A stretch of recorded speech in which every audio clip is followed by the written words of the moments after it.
Hello, good morning, and welcome to day 6 of the GBDURO. It is 9:10 in the morning, and I am really pleased to introduce our guest for the morning.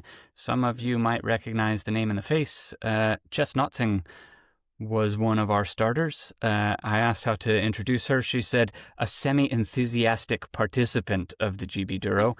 I would certainly say you're more than that, much more accomplished than that. At 431 Ks, I think, of completed section of the route. That is longer than some ultra-endurance races. So, although Jess is not in the race anymore, had to scratch, we'll ask for that story in a little bit, just completed a pretty amazing feat of cycling endurance just to get as far as she did. Jess has previously raced the Pan-Celtic race. She says the short version, but still finished first female, and that was her first ultra-endurance race. So, big surprise getting launched into the ultra community with effectively a win. Jess, outside of cycling, is a doctor, but big passion in the cycling world is she's the organizer of a bike community called the School of Rocks. And that's a national organization. She runs the Cardiff franchise, so based in Wales, and works with School of Rocks, which is all about empowering women in off-road cycling. And we'll get Jess to talk a lot more about School of Rocks in a little bit. Really pleased to have you here. Thank you for taking the time while you're recovering from the effort of last week. Yeah. How are you today? I'm good. I'm feeling a lot better today than I was yesterday. I'm feeling a lot better than I was on Monday. Okay. Good. I want to hear more about that. Before we get into your kind of story of the race, let's quickly have a check-in on any overnight updates. And I think the big headline here, I'm going into our map, is our spacing kind of looks similar to what it did last night.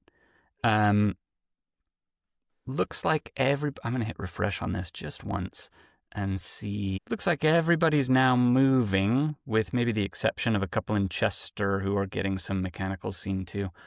You can see we've got a huge spread across our field there, although most of them are bunched up between Manchester and kind of Garrigill, Pennine Bridleway.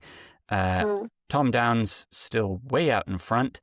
In fact, at the moment, I think coming over what I would describe as the toughest, chunkiest, loosest climb in the Borders, just south of Innerleith and Traquair Peebles there, we'll be heading into Biggar and then across the Central Belt later today. Reese is in Haltwhistle, now moving again. Looked like he spent the night there, so probably found some accommodation. That means he's going to be firing into Kielder and on over the Scottish border shortly. We've then got our leapfroggers, the pairs, Todd and Sam, and Rich Wilson. At the moment, Todd and Sam are sitting in front of Rich in Hartley, kind of just coming up to Great Dunfell will be their first big challenge of the day. But all throughout, Rich and Todd and Sam have been bouncing back and forth with, I think, Rich generally holding a lead. So it'd be interesting to see if that placing change continues. Further back, coming to the tail end of the toughest bit of the Pennine Bridleway, we've got Peter Jan. One of his pals who rode GBDURO with me told me he goes by Peachy. But I think rather than taking that direct from Lauren's, I'll wait till I meet Peter Jan and let him be the one to give me that nickname. Timo is roundabout neck and neck with PG. I'm not going to say it. With Peter Jan. And a bit further back, where are we? We see Ross Phoenix is just about to overtake the grayed out dot of Henry, who had a really sad gutting scratch in first place. Is that now 2 days ago? Yes. Back behind there, we've got Rob Weir we've got Roop. And still in Manchester City, we have Mike and Joe. Joe, the women's leader, remaining female in the race. Dan O'Connor's rolling along the lanes from Chester, and we haven't seen movement yet from Roman or Keith, who stayed the night in Chester. What do you make of the state of play this morning, Jess? I think everyone looks tired. Yeah. I feel like everyone's benefited from hopefully a very long, comfortable night's sleep in a bed. I think everyone, maybe apart from Peter and Timo, I reckon probably stayed inside last night, which is always a benefit. And maybe Tom, actually. Who knows where Tom slept? Does Tom even sleep? That's my question to the world. What's where Tom sleeps? It looked to me like Tom slept at the top of a hill, in fact. Jeez. Which at first I thought, oh no, because it was fairly windy, rainy when I was there. But actually, if it's too hot, sleeping a bit higher might be a good idea, right? It's also like you get to go downhill first thing in the morning rather than going uphill. Well, yes. So I always, when I'm doing ultras or backpack, I would sleep on top of a hill or and I always look for an easy start to the morning. I'd hate starting with going up a hill, but there you go. Fair enough, that makes sense. But yeah. Does mean you have to start wearing all your clothes if it's not warm, right? Yeah, that's cozy. Yeah. But like everyone's spaced out still, aren't they? Massively. So it's like a day of riding between all of them, pretty much, in their little clumps, which is impressive. Just shows how hard this is. I know. I wanted to highlight a couple of photos that I didn't share yesterday. This was actually coming from Tom first thing in the morning yesterday's timestamped 8:32 in the morning. Sent a message to all the other riders with a photo of this really lovely, friendly-looking dog and a note saying there's an absolutely lovely dog near the start of the Great Dunfell climb. Be sure to say hi. And just to put in perspective the spread between the front and the back of the race at that point, a little while later, we got a quote reply from Roop, "Will he still be there in 2 days?" That made me chuckle before I'd even got up yesterday morning. The other photos which Jess, you alluded to, which we're not going to share this morning, because a bunch of them on Instagram, also a bunch of the others looked relatively the same for a very good reason, which is there were lots of people staying in various Premier Inns last night. Premier Inn is, I guess, the luxury for an ultra cyclist because they'll never challenge you bringing the bike in the room. Everything's normal and expected, no big changes, and also a likely place to potentially find air conditioning. And somewhere to dry your kit when you can wash it in the sink. Or just stand in the shower and wash it, one of the two. Yeah, I've all done lots of that. Taking a look at other photos of the morning, we've got, I think we saw Ross's note about his breaks yesterday. Here's an additional story he posted in the evening. I can't tell if that's a 5:25 in the morning timestamp from when I screenshotted it. Saying he was using it as an opportunity to get out of the midday heat. So we're almost adopting a Spanish or continental siesta strategy here, which, Jess, you mentioned might have been ideal given some of the temperatures we've seen. I was boiling.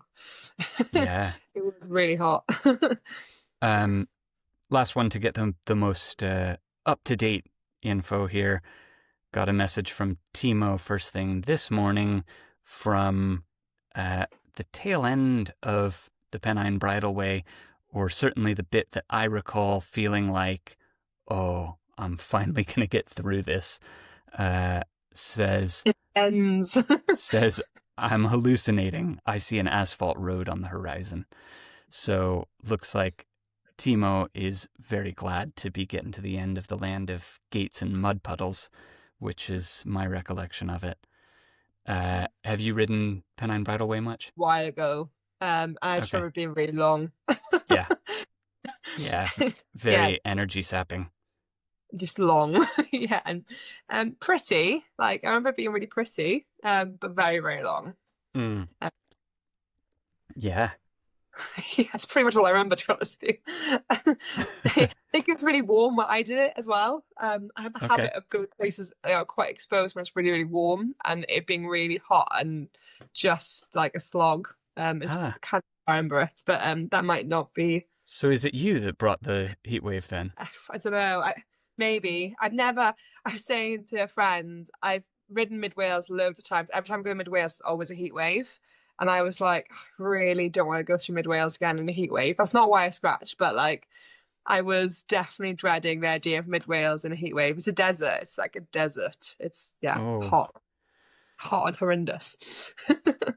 Well, so I guess it is you. It's your luck that brought that heat wave then. Potentially. Yeah. But you said that's ultimately not why you had to pull out of the race. No. Let's talk a bit about your experience of the race. Maybe not from that point, but take us back to the beginning. What's it like? We've finally got an inside view into our peloton, as much as there was was a peloton. But I imagine you got to know at least some of the riders, and can maybe share something with us about what it was like, what the people are like, how it met expectations. And I won't ask you to answer all of those without additional prompting. Take us back to the beginning. Yeah, so I suppose the beginning is applying. Like, I remember watching a documentary. Everyone talks about Lachlan Morton documentary. I remember watching that years ago. And I remember, actually, I don't remember how it was the woman who wrote it. Oh my God, I can't remember her name. And I was like, oh, she's really cool. I kind of want to be like her. And it's kind of one of the things that started me off bikepacking. And I was like, my friend Tudor did it in 2023. When you did it as well and scratched. And he was talking about going back to doing it, and I was like, oh, should we just apply and just have a crack at it, like for just have a go? And he did it, and then I remember sending my friend Reese, and he was like, yeah, I'm going to do it. And I was like, fine. So then I applied, and I was like, to apply, I have to put on Instagram. And then when you put Instagram, like, oh, now I'm locked in because everyone's seen this, which means I have to do it now. So thought, well, I might as well have a go. I've been doing a lot of cycling this year. I've got a coach who's helping me out with my cycling. I've lost loads of weight, and I'm actually feeling really fit, feeling really good. I did something called the Headstock in May, which is a complete off-road mountain bike ultra, and finished that and kind of got back a lot of my skills I thought I'd lost.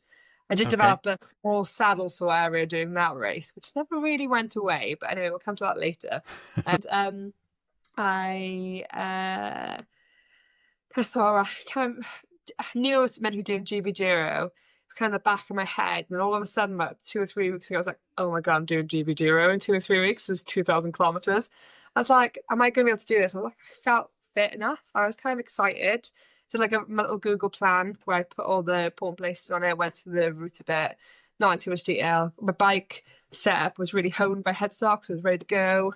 And then I was a bit nervous going to the start, actually, because although I'm doing this and I'm like, I've done a lot of ultras, I run a bike community, I'm actually a bit, not socially awkward, but I get a bit intimidated at the start of events like this, and I get a bit like, how to describe it?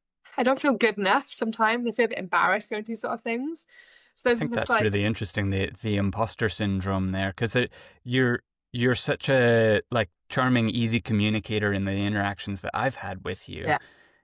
But I think it's so easy to get into a situation where there's a race, and whether that's a Wednesday evening criterium and everybody just looks a bit too pro, or even this, which you would think, okay, everybody's really friendly, we're kind of all in this together. Something about that crowd it can just feel... It's not intentionally intimidating. I mean, everyone's there to be nice, but I kind of feel... I get a bit flustered inside, and I get a bit like not some overcompensatory, but I feel alright. I don't really feel comfortable. Like, I don't really feel I can... Sometimes I don't feel I can be myself. Like, I get really stressed by these situations. Like, I really struggle. And there was this Beers before, Beers at the beach, that became Beers at Ross's house, which, by the way, it's a very nice house. Just FYI. And I went to talk to my friend Tudor. Like, I'm not sure we want to go to that, because I don't really want to go. And Tudor's like, oh, I'll leave it up to you, but they're nice. They'll be fine. It's fine. I want to go. He wanted to go because he wanted to see Miles or Mostyn, who runs the race basically. And I was like, okay, fine. So like, put my big girl pants on. I'll come along, and I'll go and talk to some of these people. I sort of awkwardly at the back and like waiting for Tudor to go and speak to people, and then I kind of come along, and then we met. It's quite funny. The house isn't the most easy. Was not the most easy to find. We went down the hill too far, and we saw this guy biking up the hill, and we were like, "Oh, we've gone too far." So me and Tudor had to turn around and then go back up the hill. And we caught up with the guy who was Timo, who was lovely, this guy, and the whole group. I kind of broke the ice a little bit, and then the whole group was just lovely. Like it was just a really nice vibe at the start. Like Ross had made like really nice curry. There was no alcohol free, non-alcoholic or alcohol free beer, and amazing. It was just a really nice. Like everyone was really nice. It was a really nice vibe, and I felt much more comfortable then. Good. Much more comfortable, much more confident, and it kind of had this like kind of cute like camaraderie kind of feel about it somehow. Yeah. Like sort of, I don't know, because we were all really nervous about the route. Yeah. Or what? Kind of felt like we were all setting off to survive it a bit more than anything else, if that makes sense. Like the chat was like, how are we all going to survive this rather than how are we all going to race this, which kind of brought everyone together a bit, I think. And everyone was really, like, just really nice people. It would have been very different if everybody was being cagey about their strategy or something like that. It wasn't anything like that. It was all a bit like, what are we all here for? Why are we all here? What are we all doing? And that was nice. So then we all set off. How did doing that the night before impact your experience of then going to the start line in the morning? That was fine. I mean, I stayed with Tudor and raced the night before, and that was fine. Actually, going to start. I was stressed, and like I lost my earphones. I didn't lose my earphones in the bag. Like I get a bit, get a bit flustery, and Tudor just started like, calm down, Jess. You're being like just rolling his eyes was being really annoying. Like you're being really annoying.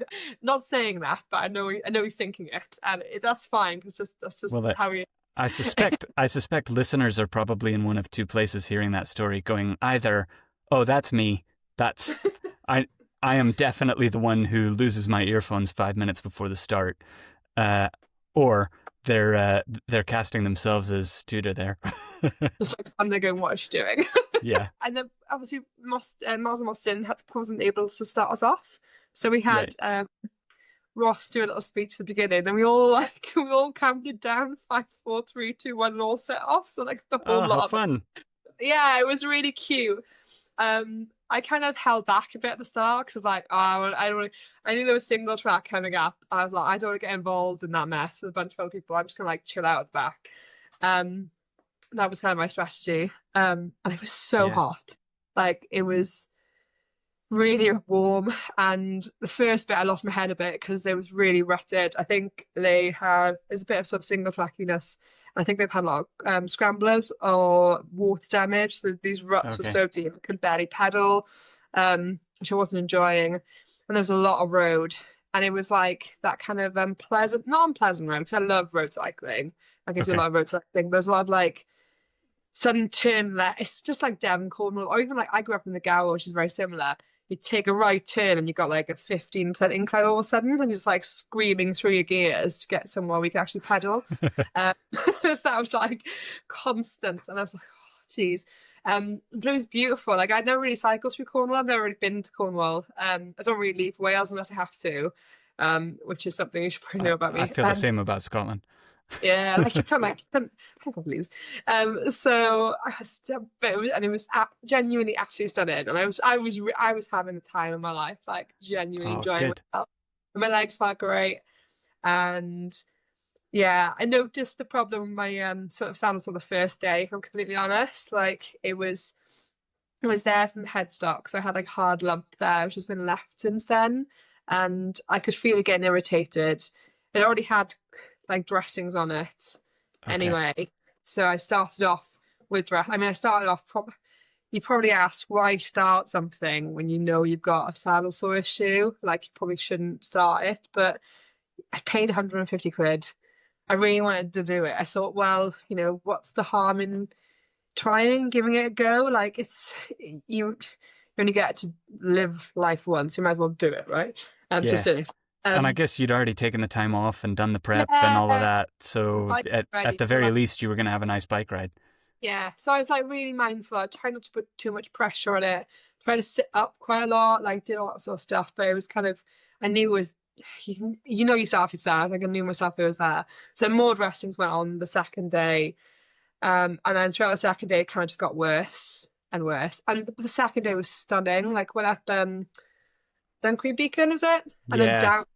And I was so proud of myself for riding it down the entire side of Dunkery Beacon because it was proper rough. Like I'm proud of myself. And then I kind of did that bit, got into Bristol, got to the outskirts of Bristol. I had a plan to go to a travel lodge, like outside the other side of Bristol. Okay. And then I done it. I don't know how I did it. I don't know when I did it, but I knocked my. I think I. It wasn't the sidewall didn't rip, but the bead of my tire snapped. I think I hit something. I went down a couple of rocky descents probably a bit too hard. Okay. And I think I probably a bit too hard, a bit too fast, if I'm completely honest. Yeah. And I think I just then did it. And I noticed that when I was going up Calais, I could feel something really odd. And it was just like, I couldn't fix that.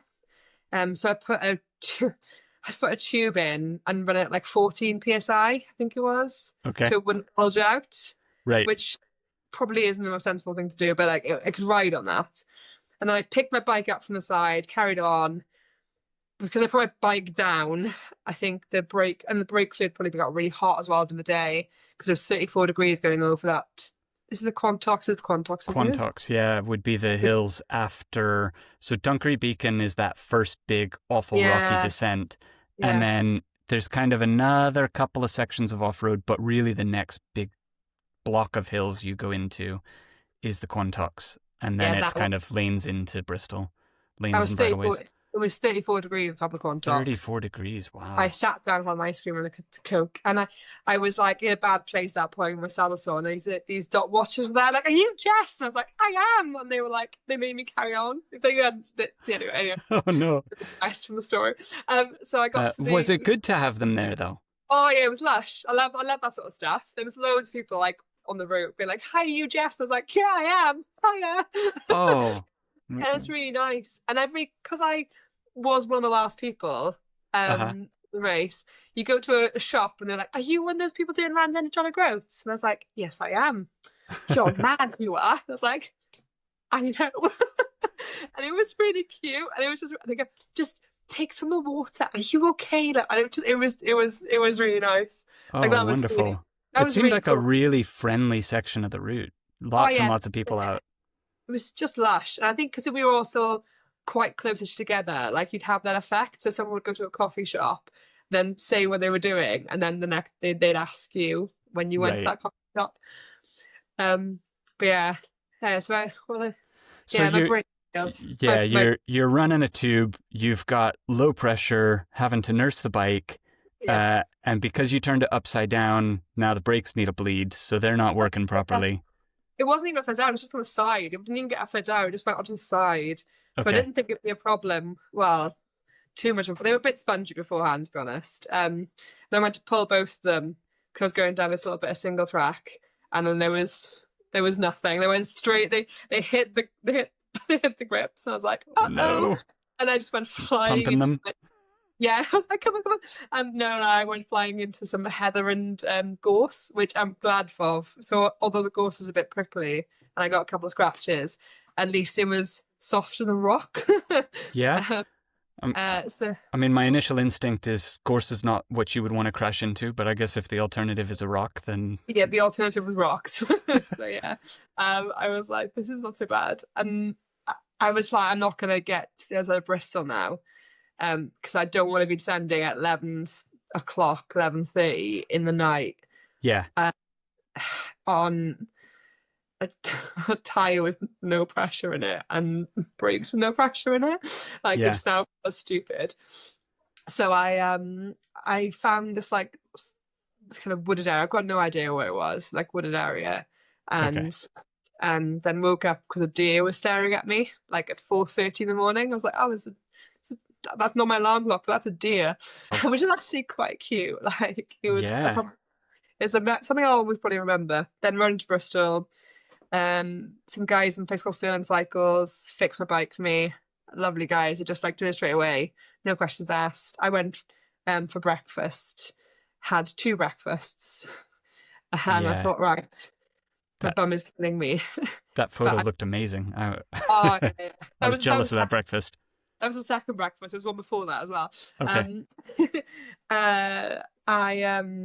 My bum was killing me, but I thought, oh, I'll just carry on. So I carried on. And I was like, I'm determined to get into Wales. Okay. And I couldn't sit down anymore. I just couldn't sit. Like, and everything was just in excruciating amount of pain. Oh, no. So I tried to sit forward, trying to just move around on the bike a bit. Then I was standing. So I stood on the bike. I cycled standing for about 30, well, from pretty much Bristol to the bridge. Then my hands went numb because I'd put in so much, like, no. And I was like, oh, this isn't going well. So I rang some people and they're like, you should probably stop. I was like, I don't want to because I'm really enjoying myself and this is lush, it's beautiful. I want to cycle. In my head, I really wanted to go ride my bike for a week. So I carried on going and then I caught up and then Keith caught me up because I was going so slowly. He motivated me for a bit. And then I hit this bit in just coming into Usk. That so I ride on it quite a lot with a really cool crew called Think Like a Mountain, who are lush people. I hit this bit and I was like, there's like these massive steps, they're like this big. I can't show you. They're really big. And you gotta like push your bike up it, or like try and lift your bike up these massive steps. There's like 7 or 8 of them, and I was like, I can't. I just can't. I like. It wasn't at that point where I realized I couldn't really walk because I couldn't put my legs together because my bum was so sore. Yeah, so I like, right, this is probably stupid. It was really hard actually to stop. Like it felt harder to stop than carry on for reasons I'm not quite sure. I think because I was just enjoying it so much, but I knew. Say more about that moment. What was that like? That consideration? I don't know, because like my head felt fine. Like I've been in ultras. You lose your head. You know what I mean? You get so tired, you don't know. You can't think straight anymore. Like you don't know what you're doing because you're so tired. And I've been in ultras. My legs have given up because I'm just not fit enough, or like. I can't pedal anymore. This wasn't that. Like my legs were fine. My head was okay. Every part of me wanted to carry on, but I couldn't sit down. And so there's a frustration that all the other ultra racing systems were still firing really well. And it felt really stupid and really silly to give up because of a saddle sore. I was like, oh, people are gonna be like, oh, she's a saddle sore. You should have just carried on. But like, when you get to the point where you can't walk anymore. And it wasn't just that. It was like, I'm actually really enjoying this. Like, I really want to be part of it. Like, when I applied for it, I was like, this is the coolest ultra. Like, this is like the hardest one in the UK, maybe. Like, this is the one that I watched the film about. This is like, I was really daunted. I've done a lot of big rides. I've not been daunted by them. I haven't been scared by them. I was scared by this ride. I was daunted by it. But there I was enjoying doing it. So I didn't want to give that up. Does that make any sense? Like I think that makes a lot of sense. I kind of wanted to do it and just give it up because of a saddle sore. It just felt stupid and silly. But I had to rationalize in my head, being like, look, this isn't. So like, honestly, giving up at that point was hard. It was so hard because I had to tell myself that this is what you should do. Like, you're literally a doctor. You're going to put yourself into a place where you're going to cause yourself long-term health damage just because of, well, essentially it's a bike ride. A very nice bike ride, but it's just a bike ride. It's just bikes. It took me a while. It took me hours to come to that point. But I did. And sometimes you feel like you're letting people down. Like, not letting people down, that's the wrong way to put it, but like people get behind you, people wish you well, and you feel a bit of that as well. I think a lot of writers can probably relate to that. I definitely recall moments in 2023 that the only reason I finished was the only reason I continued was because I had stuck so much of it out there on social media, and family and friends were all rooting for me, and it was kind of thinking of having to face them, which Yeah. they would have they wouldn't have cared. They wouldn't care. And you can rationalize it. They don't care, but you still have that thought process. And it's really hard to get over that, isn't it? It's like, it's really difficult to get through it. It's not a one, if you fall off your bike and break your arm, done, you're over, it's fine, it's finished. If you fall off your bike and you cause it a catastrophe, mechanically you can't fix, it's done, it's finished. But if you've got something like a saddle sore, which you can kind of sort of maybe manage with paracetamol ibuprofen, but it's pretty bad. And it is pretty bad. I'm not gonna tell you how big it is, but it's I'm narrowly avoiding surgery kind of job. It is pretty bad. It's difficult, I think. It's difficult to rationalize. But anyway, I did stop. And I was then like, right, I'm not far from us. I get the train. My friend was like, don't get the train, I'll come and pick you up. So he came and picked me up in his van. And I got a lift home, which was lovely because I didn't have to think of doing it then. And he just literally he literally picked my bike up and chucked in his van, and I bought him a pizza for it. So, well, good of him to do that. Was it made easier or harder by being so close to home? I think I knew what was coming. Okay. There was a bit of that as well. I knew once you get into mid-Wales, once you get past a certain point, I knew how hard the riding was going to be and how much worse the saddle sore was going to be. I knew how hot it was as well. Okay. So I don't think so there's an element of practical consideration in that. There was an element of practical consideration. There was a lot of, this is a good time to pull the plug because you're only an hour away from home. Yeah. And realistically, it's 5 o'clock. You're going to get over the gap. You can get into, because I was like, I really want to stay inside. It's like, are you going to get, somewhere where you can stay inside? I did think about stopping earlier and maybe stopping in Ysgrab and then I could just have a shower and a wash and assess things. But then I was like, no, you know yourself. I know this thing is not going to get better with an overnight rest. It's not going to go down. So by that point, it was already clear that you definitely weren't making it to the end. Yes. And then it was a consideration about, well, how much further are you going to make it? And then what will it be like? And then how much is that going to impact you going forwards? Right. Am I going to ruin the rest of my summer? Am I going to ruin my, autumn? So it's like, right, sensible. This is just a bike ride. You can come back and do it again next year. And I kind of think that I might come back and want to do it again. I feel like I haven't finished business. Well, I was going to save that till we were doing sign-off stuff, but already thinking you'll be back, if not next year, soon. Yeah, maybe. Wanted to do it because it was a cool thing to do. Do you know what I mean? I wanted to do it because this was the coolest, the hardest ultra in the UK. But also, I think I told you before we started recording, I've been to Spain more times than I've been north of Birmingham. I have never really left Wales. I'm not a traveller. I've never really been to Scotland. I've been to Edinburgh twice. That's it. So I really wanted to go and see the country. And in my head, this was a really good way of seeing some really pretty places of the country. Yeah. People will say there are easier ways of doing that. I could just get a train. That's kind of get a train, do some leisure bike packing. But it's never quite the same, is it? No, it's never quite. It's not the same as being. I can't quite explain to someone. It's like when you're doing a race, the only thing that matters is riding, sleeping, and eating. Nothing else really matters at that moment, realistically, to you. Yeah. Because you can't burn your phone much because you can't waste battery. So we're kind of good at the window, which is, a good thing. Yeah. And then it's just like I said, riding, sleeping, eating. And you sort of get lost in that mindset and lost in the place a bit more, I think. I fully then get lost in the place. I'm not checking social media enough. So I did quite a lot of social media updates this time for other reasons we'll talk about later. But you're not scrolling through watching everyone else's stories, you're not commenting on other people's, you're not doing that sort of stuff, you're not reading the news, you're just there. Yeah.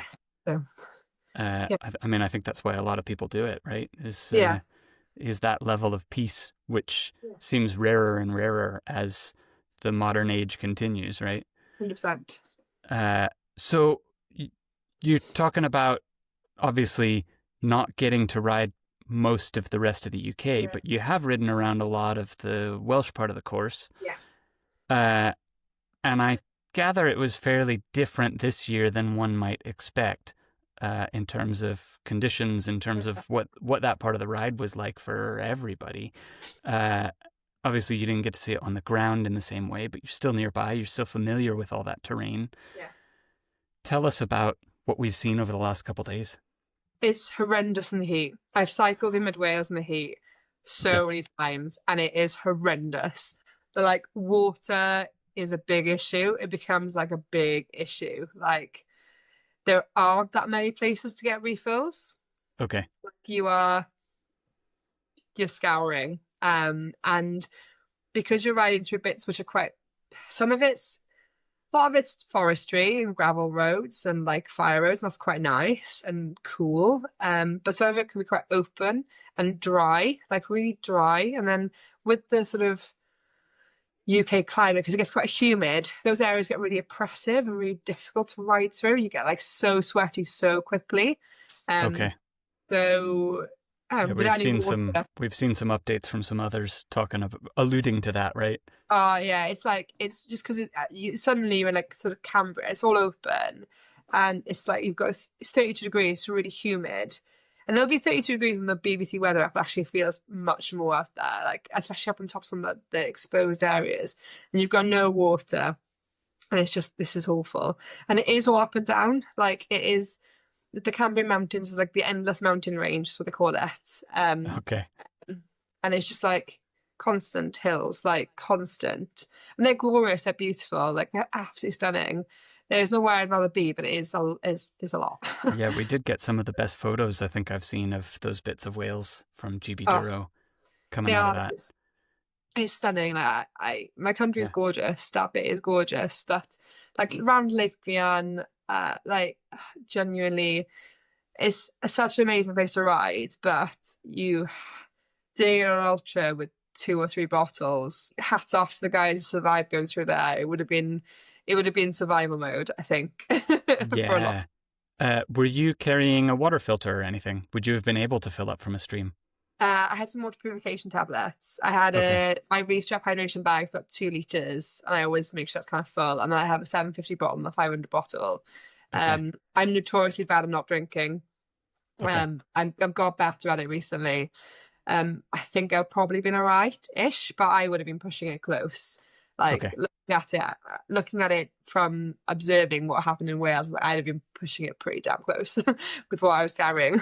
Yeah, I'll be curious to hear in the aftermath how many riders talk about struggling to carry enough water.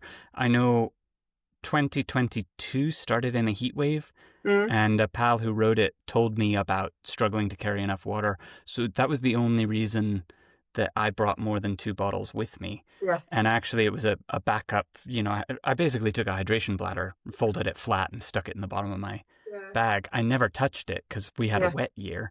But I could very easily see, after a wet 23 and a not remarkably hot 24, a lot of riders coming in not thinking about carrying capacity and getting into some bother in Wales. I think quite a lot. I did see quite a lot of hydration vests out there, I think. I don't think Sam and Todd had one.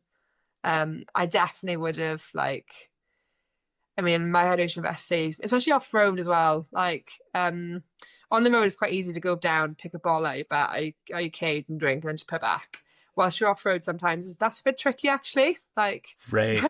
Yeah, like, it is a bit tricky, like, especially if it's pretty rough. So, like, just being able to go like that, like flick open a hose makes it a lot easier. So, I would. Yeah. I'm quite welded to my hydration bladder now, even though I think it gives me a bad neck at times, but I'm definitely welded to it. My little Restrap. It's got a big, the other thing I take my hydration bladder for is it's got a big pocket.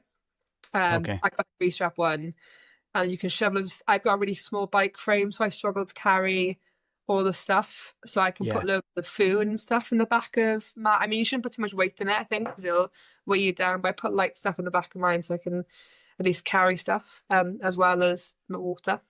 Yeah, I think we saw, in fact, Mike is it Mike using the same? No, Mike was using the Albion one. I don't think I shared this at any point, but comment in the rider group saying, Mike's the one doing plastic free, so has been relying on these tins of ambrosia rice pudding custard. Yeah. And said, careful with that Albion one with putting tins of, highly dense, hard objects in there, like a tin of custard, because if one of them overtakes you on a descent, it can be disconcerting, or something like that. That's as close as I can remember the quote. It was quite cute. Yeah, so could picture that myself. You were talking about 34 degrees and sticky, humid, and not long before that, you said you've been to Spain more than you've been north of Birmingham. Yeah. How do those temperatures compare? Because I think, so often looking from outside in, if you don't live in the UK, you can look at, 28 degrees heat wave, boo-hoo, because Spain, it's 35 all the time. How would you compare those? It's dry. It's dry heat. Like, it's dry in Spain. Like, somehow the UK, it's this oppressive humidity. It's like this 35 whatever percent humidity we have in the UK, where it just feels like so much hotter. That's why. And I think Spain's like, I mean, I don't know, I've ridden down Spain in like 34 degrees and it's sweaty and it's hot, but it's dry and it doesn't feel oppressive. It just feels hot. Like you cycle through mid-Wales, it feels like you're cycling into a humid heat sort of ball. It's not comfortable. That's how I would describe it. I think that's a fair description. I've not got as much experience of it, but it sounds relatively familiar when I think about comparing growing up in California and what a hot day in Scotland feels like. Yeah, it just feels different, doesn't it? Yeah. Okay, so the field is now mostly clear of Wales. Tell me about the field. Who did you get to meet that's racing? You told me about Reese and Tudor a bit. Who else have we come across? What other tea can you spill from inside the peloton?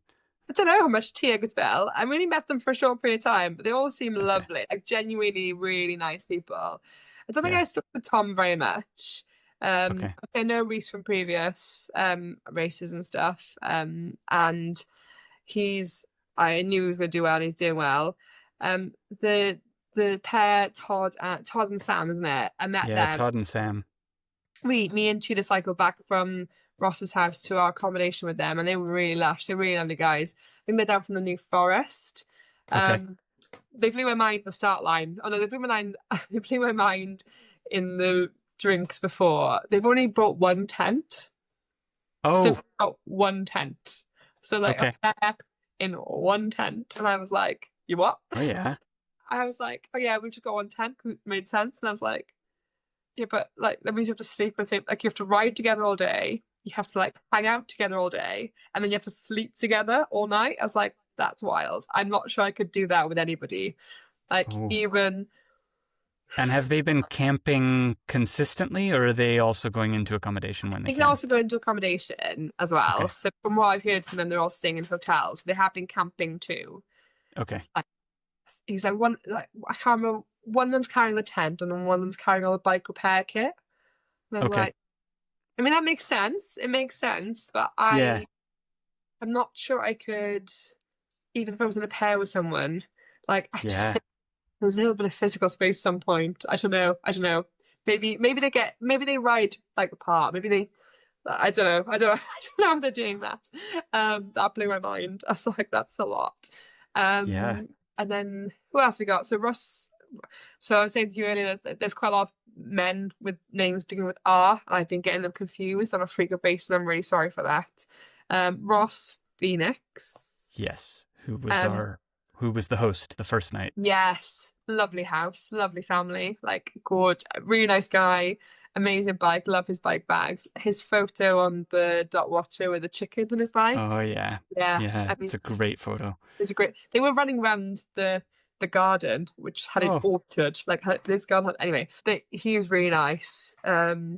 He, I think he's raced downhill. Maybe he said at the. Oh, okay.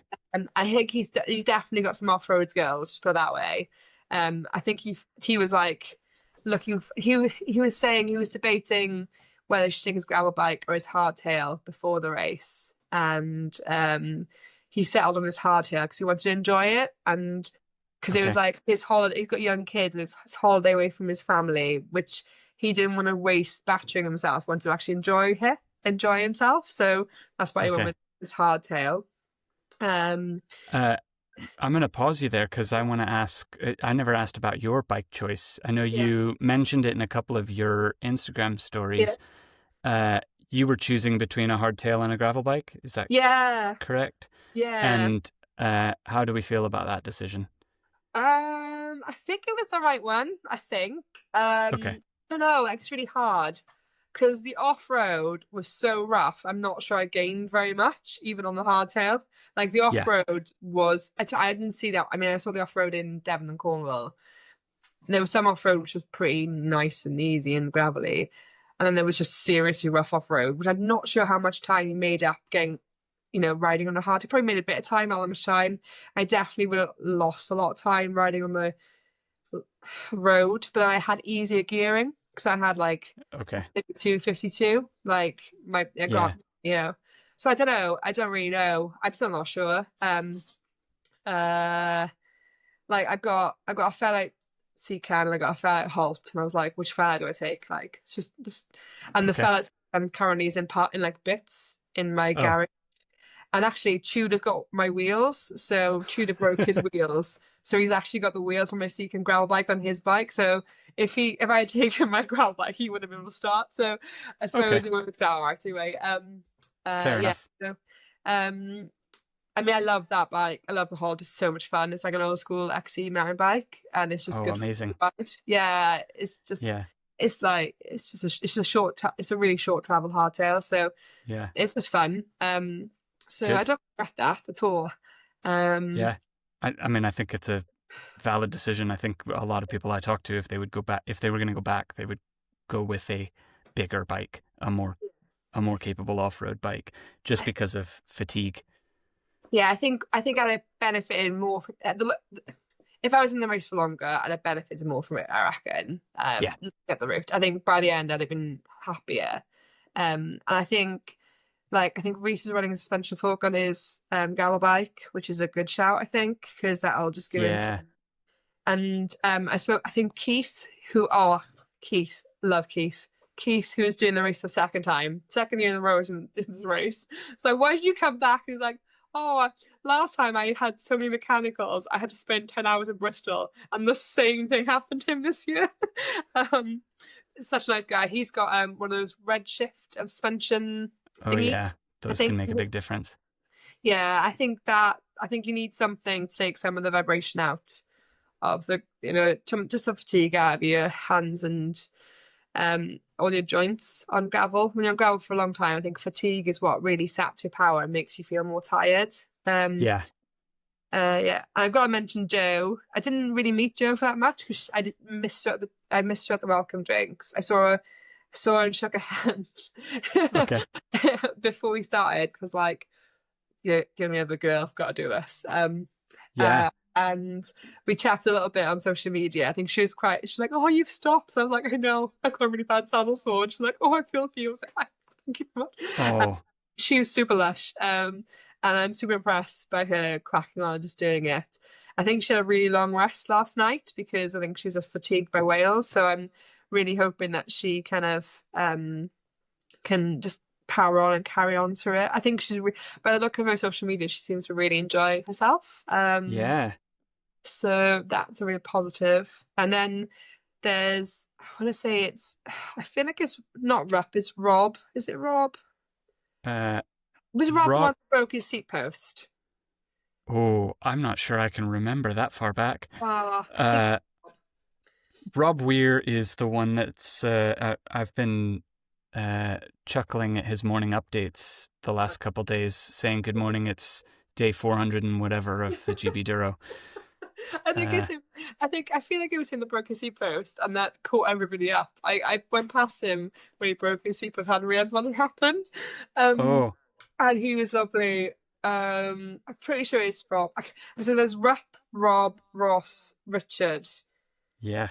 They're just, I'm not saying they're all the same person, because they're not all the same person. I struggle with names sometimes, and it has not been the easiest. Well, and you didn't get the opportunity to spend a lot of time with them, right? Yeah, You got to meet them at Ross's house, yeah, and then there were the ones that you saw sort of on repeat over those first couple days. yeah. But Who even agrees? those that are still in the race are probably only seeing about 2-3 other riders max at this point. Yeah, definitely. On repeat at refuel stops, but otherwise, like Tom isn't seeing anyone Tom hasn't seen Joe since day one, probably. No, exactly. So yeah. I mean, I think I did speak to Tom a little bit. He seemed Yeah. lovely. I definitely it was Henry that, yeah, they all, like, everyone was really nice. But I think Rob, but I think he fractured his seat post and had to get a new seat Yeah. post and joined the race. And then he caught me up on a road climb, and I purposely was not going fast on any of the road climbs. So like, I'm a lazy cyclist. As soon as it goes uphill, I'm like, right, stick it neutral. Let's just like cruise up this, and then let's use your legs somewhere else. And he was like chatting to me cycling up a hill, and then when we went over this grassy bit, they genuinely, like, all really supportive and all Good. as I said, I think because we were all more like, we were just trying to survive this thing rather than Yeah. it kind of felt like quite collegiate, I think, which is nice. Yeah, it sounds like a really friendly bunch, and Yeah. and it sounds like that. I'm glad to hear that dynamic has kind of continued, because I remember feeling distinctly like that was an element of the checkpoint format. Yeah. That at each checkpoint there were less of us, and so it felt like gradually we stopped being competitors and started being fellow survivors. I've survived this race. I signed Yeah. up for it, paid for it, and I've survived it. Yeah. And maybe I felt like that because I wasn't challenging for any kind of podium spot. Maybe those in the front three places did feel like they were turning up with their competition at every stop. But that's the point of ultras, isn't it? Because it means different things to every person, right? So an ultra to my friend race is like racing it, right? And like doing the best you can and like having a cry. It's more than that, Tim, but it's like doing that. And then ultra to me, although I have been competitive in them, it's not necessarily all about that. It's about being away from the world, challenging yourself, and like pushing yourself to as far as you can go and surviving something which has its own kind of, I don't know, like real tangible benefit and want to do, if that makes any sense. So yeah, this is joy of ultra racing. It means you can all be doing the same race, but getting very different things from doing the same thing. Yeah. Personally. It can be a completely different event to different participants. And some people enjoy the community, which is and I guess it's nice to have that through WhatsApp group or chat, like you say, chatting with Joe on social media, things like that. I'm aware we're starting to run fairly long, so I'm going to skip us. Well, that's not on you. That's on me. I'm really enjoying the conversation. I'm curious to keep finding out more. I would happily talk to you for another hour, but I feel like we need to maybe think about what the runtime of the video is going to be. And I will do a shorter cut of it as well that kind of focuses on just the race updates, because I'm aware that some viewers might be looking for just give me the information on the race. If I want a podcast, I'll look at that later. So I'll try to get both versions up and available for whatever it is that people prefer. And I think probably that means got to skip the thing about toponyms, which seems to be a niche interest of yours and mine. For the uninitiated, a toponym is a name that is derived from topography. So there was some chat in the WhatsApp group about the Welsh toponyms describing exactly what the geographical feature is that they are near, and back and forth between Jess and I think it was Keith, yeah, who's Scottish, who was talking about some of the Gaelic names. I'm fascinated by the Gaelic place names as well, so was keen to get into that with you, Jess. But I think maybe that's a different conversation at this point. I will ask you one really simple question: Is pen the same word as Ben? No. No. Okay. So pen is not a hill. Well, it kind of is a hill. Yeah, there's many Welsh words for hill. Like, there's not just one Welsh word for hill. Okay. This is going to get deep. Well, maybe we leave that. If you're watching along and you want to see the podcast episode where we get into toponyms, then I don't know. Maybe I'll do that, and we'll find an actual Gael who's a native Gaelic speaker that can help us with some of the Scottish names beyond my sort of outsider's fascination level of knowledge, and get Jess in that conversation as well. Talk to me about ultra racing generally. You started your story of this race with entering and kind of the trepidation and apprehension about doing that, what attracted you, what finally motivated you to do it. How did you get from that documentary to doing the race, or even before? I don't know if it was the documentary. How did you get to the point that you were ready to consider doing some kind of ultra race? Right. Okay. So my dad loved cycling, so I started cycling. Used to watch Tour de France all the time. Love cycling. I wasn't very good.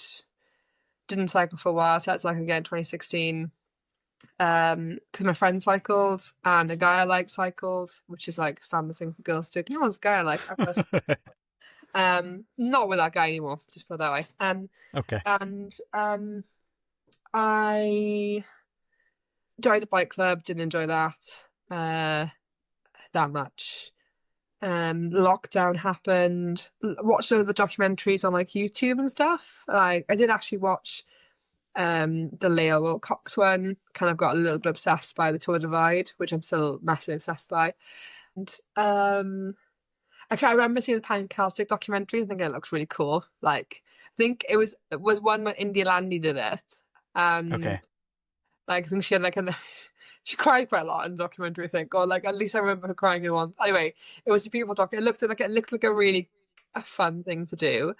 And I remember a friend who wasn't, who he's not in my life anymore, but I remember saying, you can never do that. And like, it's almost a bit like a red rag to a bull. When someone says to me, you can't do that, I get like, right, well, I'm going to do that.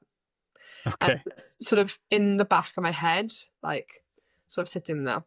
I did a couple of like, done loads of 100-mile rides. And I did start doing like longer rides during COVID just to escape from my 1-bedroom flat and from work, because I'm an intensive care consultant. Now, it wasn't back then, I was an intensive care junior doctor then, but it was quite hard. So I would just go for like a 200k bike ride by myself. I was like, this isn't that hard. I can do this. Okay. And then I started my bike community, and lots of women wouldn't enter stuff, and they wouldn't do it. And then the Pan Celtic was that? Sorry. Tell me more about started the community, which is about getting women involved. Yeah. But then you said wouldn't enter things. Yeah, so it's funny, like a lot of women don't enter races because they even ride sometimes. So they feel like they take up space, so they slow people down. So a lot of women won't come to like a group ride if it's got a speed documented because they feel they couldn't keep up, or they slow somebody down. Or even if they go on the ride, they apologise a lot. You might notice it if you go to a club ride. If you wait to the top of a hill and a woman's like there last or second to last, or like is a bit slower up the hill than you, she'll apologise immediately when she gets to the top.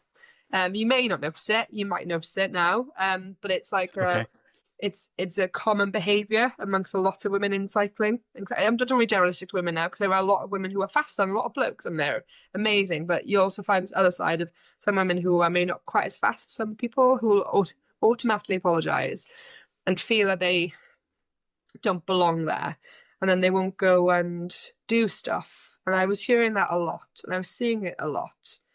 And I was one of those people. I'm one of those people. If I get some, like on a group ride with like some guys, I will still get to a climb and go, oh, I'm really sorry, I'm slower than you guys. And I don't know, I was doing more and more long distance riding, doing more and more bike packing, getting more and more confident in being able to bike pack and doing things on my own. And I kind of wanted to do something myself. And I just entered the Pan Celtic race. Okay. And it was like a whim.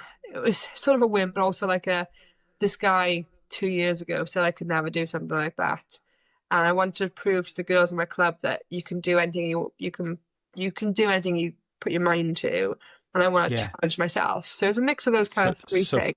Partly as a direct reaction against what was said to you, and it sounds like partly also as a, I guess, almost a feeling of needing to be the leader in your own women's cycling community to say, well, I can't really, who am I to complain about the fact nobody else is entering if I'm not going to be the one that goes and enters and does it first, right? A lot of that, and a lot of like kind of responsibility that I'd suddenly started something, and then a lot of women looked up to me as like being someone who was really competent and good and stuff, and I was like, I'm really not. Like, I'm really not.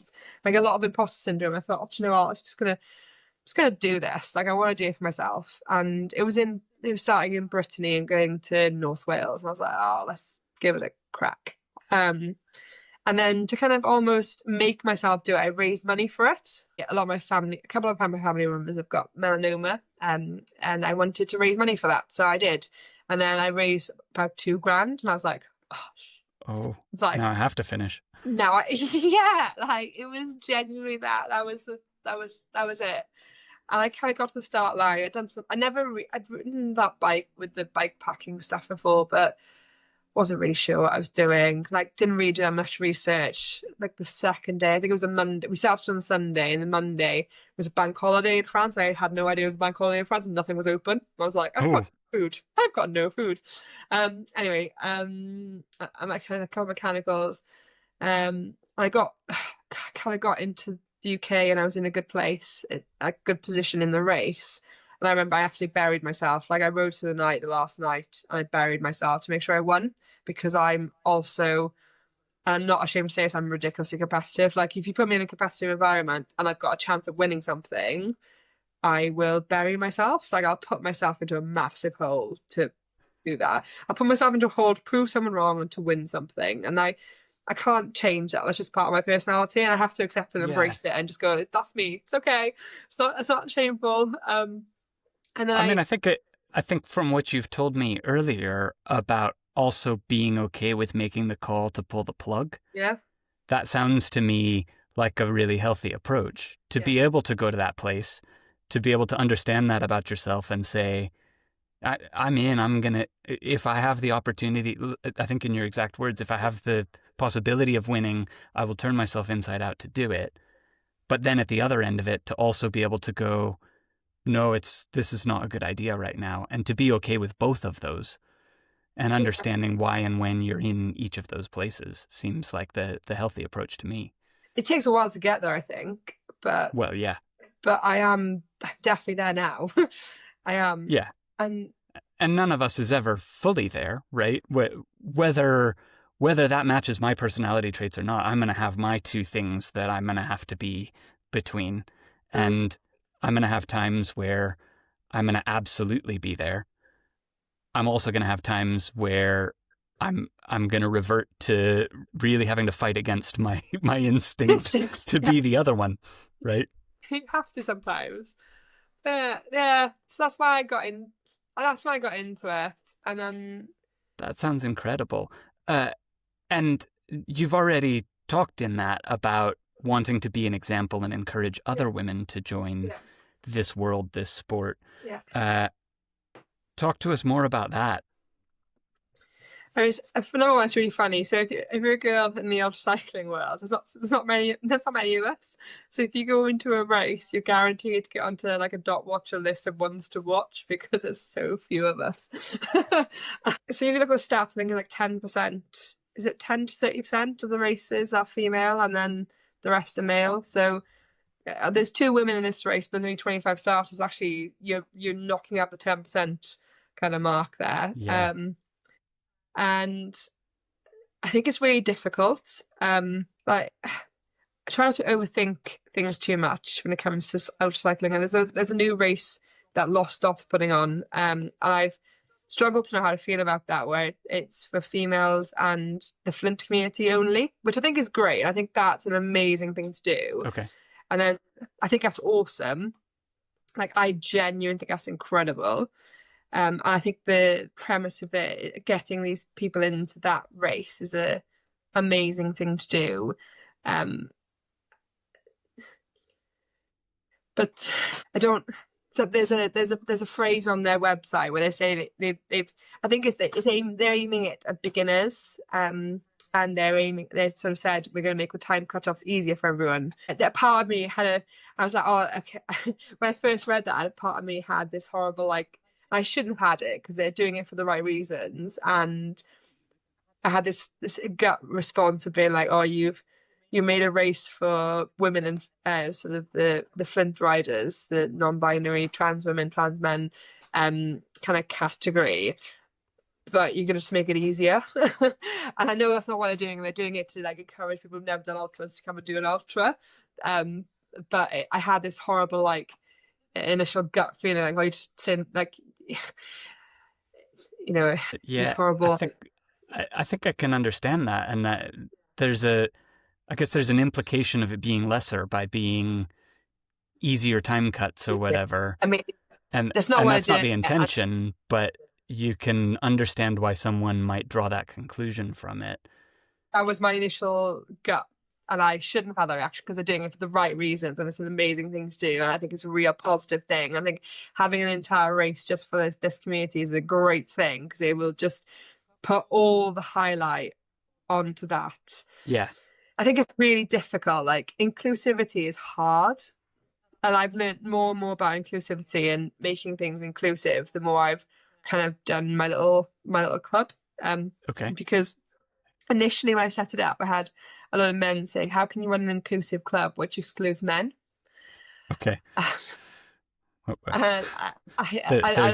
There's a few initial reactions to a statement like that. Yeah, I had a lot. I had a lot of that. I just sort of sucked it up and didn't say anything and just said I just carried on regardless. And I find it difficult because obviously we're running rides for women, for humans, people who identify as women. I don't at the start of a ride, and I never will be like, you know, what's your biological sex to any person on the start line ever, because that's not my place. And if you got a bike, you want to come on a bike ride with me, and you identify as a woman, that's enough for me to come on our woman-only rides. Yeah. And that's the ethos of the club. And anyone who says anything against that, I'm not. They can choose somebody else. And I was hard then because I was like, a lot of the women wanted to bring friends along to rides who are male. So then we had to kind of have a bit of a rethink and a rejig, and that's why we do like women only rides once a week for 6 weeks during spring and the autumn to get women confident riding off road, and then we do longer rides on the weekend where men or anyone can come, and then we do bike packing events where men anyone can come, and then we do these events in a cafe in Cardiff, speaking events trying to inspire people. Like, I've had some amazing inspirational speakers. I had Jade Field come down from Leeds doing ethics, like Saoirse Potty, when she came back from Africa, did one with us. My friend Petra Wiltshire did one with Claire Sharp. Oh, yeah. Lush people came. Claire, who's doing our social media. Yeah. Claire, like super lovely woman. I was told badass on my bike as well, may I say. Just kind of having trying to inspire people. So we do that as well, and they're open to everybody. So I've been trying to like make communities as inclusive as it can be. And I have like bike clubs and people asking me how to make things more inclusive. Fortunately, like, you can't be all things to all men, I don't think. You know, you have to have traditional cycle clubs and things like that because there has to be a space for that as well. What you don't need is that space taken away from other groups. So what the clubs in Cardiff have been fairly good about, ones I've worked with, is they haven't taken any space away from what we're doing. Okay. They've helped and supported us with, like, you know, just promoting things on their social media as well. Do you know what I mean? Like, okay, they've let me have access to their WhatsApp groups and their social media, so I can put my events on there. So, like, you know, because okay. So I so don't think, rather than your Tuesday night chain gang, uh, you know, cat two middle-aged road racers going, oh, we should probably be inclusive, and then sort of taking air away from you and your projects to then try to get women to turn up to their events, which they don't actually intend to restructure or reformat, and just drive, I guess, potentially drive curious newcomers away from the sport, for them to work with you instead and say, okay, you're doing what you're doing, we're doing what we're doing, they're not the same thing, we're not competing for participants, but actually there is a journey that someone might make from Jess's group through to the chain gang to go and do national criterium championships or whatever. That's what we've tried to do, and I think it actually works well that way. And I've been trying to explain to people that not everything can be entirely inclusive. Like, yeah, I think you have to aim for that, and you shouldn't be purposely pushing people away and discriminating people. But you can't, you know, there has to be a place for middle-aged men to go chain gang if they want to do a chain gang. Like, you know, if they want to go around in circles and main velodrome for like 60 laps, great. Like, that's what you want to do. yeah, There's a bunch of women over here who want to go off in the forest, eat snacks, take photos. yeah. And we come together and work together and make like, can we like build a community together? And that's the way I've approached it. And it seems to work well, if I'm honest with you. And it sounds really fantastic to identify that, and I guess also leave room for, as you're talking about some of the rides that are everybody's allowed versus women only, sounds like a fantastic recognition of the fact that, yeah, actually maybe some of the women who want to take pictures in the forest might also want to do 60 laps in the velodrome, and the Mammal Club should be very welcoming of them turning up and wanting to do that. And at the same time, if the mammal guy wants to go and have an easy day in the forest, great. Yeah, and they do, and we get interestingly, it's quite self-selected. The people that come to our rides, they know that it's social. I don't ever put a pace out. I don't give an estimated time, because I've done that before and come a cropper like so many times, because it's really, although I have a time in my own head, if you say it's a pace to some women, they may not come because they think they'll be too slow. And if you give a time, you have to give a rough time. I think we'll be back by mid-afternoon. Okay. But not too, like, we're doing 16 kilometers an hour. Yeah. What I'll tend to do is have a route, and if I think I need to shorten it because we're taking too long, I'll just shorten the route. Okay. The guys come along quite self-selected, and they help and aid. We've had quite a lot of really good allies come along, who've helped, and I think that we have to, when it comes, just bringing it back to ultras, I think we have to understand about ultras as well. They're not all women are going to actually want to go away. Like, GBDURO is a super hard ultra. It's going to take you more than 7 days, right? It's a week away from your friends and family. And some people will go, right, well, that's because the males in the household, men aren't going to be looking after the kids for long enough. Well, it may well be that woman doesn't want to leave her children for 7 days, and it's not because she can't, because her husband might be quite happy to look after a child for 7 days, but she doesn't want to leave them 7 days. Yeah. I think we're quite often judgmental of women in a caregiver role, that they aren't able to get away when maybe they just don't want to get away. Yeah. And what I think has been quite cool recently is the sort of shorter sprint ultras that have popped up here and there. Yeah. Like I mentioned before, the headstock I did was over a weekend. Okay. A weekend ultra is a lot, like, it's still an ultra, it's still 500k. So, like, you know, it's an endurance event. It's still, you know, a hard thing to do, and we should recognize that. And they're often, you know, for a lot of women who have families, they're probably a lot more attractive because they're not, I mean, I can't speak, I don't want to speak, I'm always really wary when I talk about this stuff, that I'm not an expert on women cycling, people often ask me for my opinion on it. I feel like a imposter because I'm one woman in a sea of women with all different thoughts and feelings, emotions and requirements and responsibilities. And I'm privileged in the fact I can afford to go off and ride for 14 days on my bike if I want to, because I've got the money and the backing, and I don't have the responsibility of children. But I do understand, and I do speak to a lot of women. I do know that the time thing is important, but not necessarily because of reasons that some people would often jump to. It's not that they can't get away, so they don't want to get away. And short ones might be more appealing because they can go, well, I don't mind being away from my child for 2 days, but I would mind being away for 14 days. Yeah. So the TCR would be something they didn't want to do until their children are older, or like, not at the moment, because they want to leave their child 14 days. But because it's not even 14 days, is it?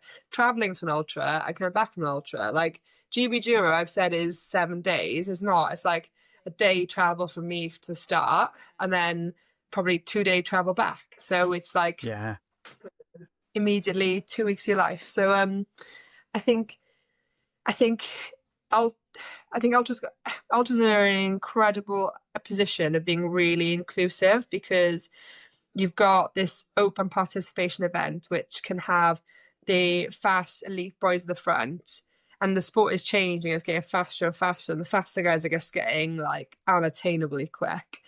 And you can still have then a peloton of people, like you call it, in the middle of survivors who tackle a route and survive that together and form community and form bonds and push themselves to the limit. And that's the bit that I think needs to be tapped into a bit more and explained a bit more and seen a bit more on places like, I think it is on Dot Watch It, but maybe seen it more. So, women could go, oh, actually, I don't need to be riding as fast as the fast guy who finished this in 4 days.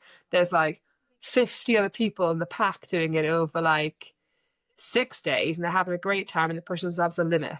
And I want to be like them. Does that make sense? Yeah, I think that makes a lot of sense. I think we need to glorify individual stories and individual triumphs a lot more as well.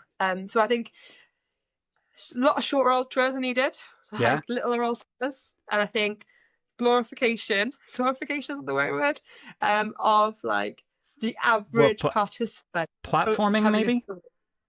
Platforming the stories of the average person doing amazing things and pushing themselves, challenging themselves, and having an amazing time is one way of just and maybe platforming women. I think the sport does do a lot of this. It does platform a lot of the women, platforming women as well, because women respond well to seeing another woman do something. They are far more likely to have a crack at something if you see another woman do it. So I think that's my personal opinion. I don't speak for all women, obviously, and I'm always really nervous about giving my own personal opinion because I'm not an expert, but I think that's what I would like to see happen anyway. So if you're the one to make the next big documentary that everybody's going to watch on YouTube, you want to make the mid-pack survivors documentary that focuses on the women, the party pace, the people struggling through the mechanicals and still making it to the end, all of those kind of stories. Yeah, 100%, because that's the inspirational stuff, right? I mean, like, you can watch, I really, like, guys in front, I know some of them, and they're, like, really nice guys, don't get me wrong, but they've got the fanciest kit, the fanciest bikes, they've got sponsors. I'm not saying they've got an easy life, because it's not easy. They work really hard, train hard, but, like, it's not the same for, like, somebody in the mid-pack who doesn't necessarily have free stuff given to them, or I mean journalistic now, because not everyone gets free stuff, but who doesn't have all that, who doesn't necessarily have loads of experience behind them, doesn't have all the access to things that everyone else has, and just wants to go out to enjoy themselves. Like people like Keith, who his story is amazing. He went and did it. What a story that is. Like, Goa does it in 2024, spends doesn't have the right sort of kit to sleep, good late tonight, so does a lot of sleeping early, spends 10 hours in Bristol fixing his bike, so is really frustrated that he's lost 10 hours fixing his bike, so thinks, right, I'm going to come back next year and I'm going to have stuff so I can ride light tonight, I'm going to push myself harder, and then he breaks his spokes and spends 10 hours in Bristol again. I know. and then still has a smile on his face and still enjoying it. Like, how cool is that story? Like, I'm not saying Tom's story is not amazing. I'm sure he's got an amazing story to tell, but how cool is that story? Yeah. That's the kind of thing that I think perhaps. I mean, some of the documentaries I've watched pick up on that sometimes, but I think we just need a bit more of it. Okay. So I guess a bit more. I guess to apply that to what we were talking about in terms of local club inclusivity. Yeah. There's something in that about, well, at the moment, we're not really seeing, I don't want to say we're not seeing any, but I'm certainly not aware of a lot of the mid-pack documentaries. And I guess there's maybe a recognition that we still have to have the Lachlan Morton documentary, right? Yeah. That one still has to be there. We still need, because how would half of us have ever found out about the GBDURO if it weren't for watching that? And there's maybe even something in that, not necessarily your pal saying to you, you could never do that. But I remember watching that documentary and thinking I could never do that, which was the challenge that spurred me on to see if maybe I could someday. And I'm not sure that the Mid-Pack Party Pace documentary would have spurred me on in the same way. But, True. But I am not representative of a whole big chunk of the demographic of people that could be doing these things. So I guess there's a recognition that just as we need club and group ride and social cycling opportunities for all types, we kind of need media that platforms all types. Yeah, I think it's getting better. I definitely see more of it, but I just wonder if the stuff we watch, perhaps that can be just a bit more, I don't know, visually representative of the party pace pack. Yeah, maybe. And the Pan-Celtic, if you watch Pan-Celtic ones, they do a fairly decent job of it, I think. Okay. Yeah, just maybe a little bit more of that. Okay. Maybe. I don't know. I don't know the answers, but Well, and there's also the danger that we look to you and go, hey, you're a woman that entered an ultra, you fix the problem, right? Like, well, I'm not here to fix your problem. Like, I'm here to enter and have a good time and ride my bike. I didn't intend to start a bike community. I just had no one to ride my bike with, so I started it. And there was a big hole in Cardiff and it got big, and now I'm responsible for it. And I feel that responsibility a lot. I love doing it, don't get me wrong. It takes a passionate person to run a community, I've been told many times, and I think I probably am that. Yeah. But I don't have all the answers. I get frustrated sometimes at the glorification of suffering of the leaders and the lack of glorification of suffering and suffering, but also enjoyment of everyone else sometimes. Yeah. Okay. Well, thank you for that. And at a grassroots local level, if people are in and around Cardiff and want to get involved with you, what you do, or ask for recommendations or whatever, where should they look? Our Instagram, and that's got Greg Caerdydd. Okay. Or if you just type in School Walks Cardiff, we come up. Or like you could just message me. My Instagram is currently not private. It often does go private because I get a little bit of. I've had some nasty messages about being a female cyclist, I alluded to previously. So I have privatized my account a couple of times, but it's currently open. So if you want to ask me anything, you can. Okay. Don't mind. Well, you've already sent me that link, so we'll link to both below. Cool. And I'll ask you to mention them again at sign off. Before we wrap up, let's take a quick look at weather report. I'm not overly concerned about this because I don't think there's going to be a huge amount of news there. It looks like I could probably tell you with relative confidence that the headline is "Heatwave continues" and still not much wind, still going to be pretty sticky. Let me try to get my zoom level right here, which I am not great at doing. We're looking at throughout the day, into the afternoon. We're turning into a crosswind. It's looking a little bit breezy. That's going into tomorrow. Still not much going on. I don't think enough to really slow anyone down or sap spirits or anything. Jess, I'm guessing you didn't really feel much wind when you were out there. No, at all. There was not a breath of wind. and glancing at our rain map briefly and clicking around the timeline slightly, there's some little patches coming up, but I don't think we're looking at significant rainfall. Sure, I'd love a bit of rain. I'd love a little tiny bit of rain. Yeah.